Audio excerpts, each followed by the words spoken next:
नमस्कार मित्रांनो. आता हा सीझन जो सुरू होत आहे, उन्हाळ्याचा सीझन तुम्ही म्हणू शकता. आणि त्या सीझनमध्ये तुम्ही कदाचित असा विचार करत असाल की ह्याच्यामध्ये प्रेग्नन्सी राहण्याचे चान्सेस कमी असतात, मग आपलं फेल होईल आयव्हीएफ. तर असं काही नसतं. हे लक्षात ठेवा, आयव्हीएफ करत असताना उन्हाळ्यात तुम्ही आयव्हीएफ करत असाल किंवा हिवाळ्यात करत असाल तर जनरली सक्सेस रेट हा सेम असतो.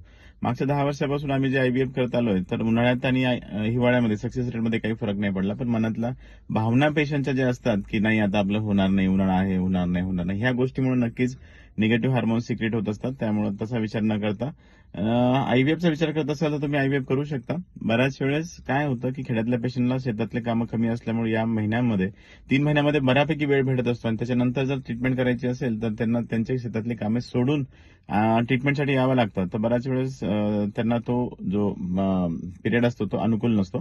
त्यामुळे त्यांनी बिनधास्त या सीझनमध्ये जरी ट्रीटमेंट चालू केली किंवा संपवली तरी पण काही हरकत नाही.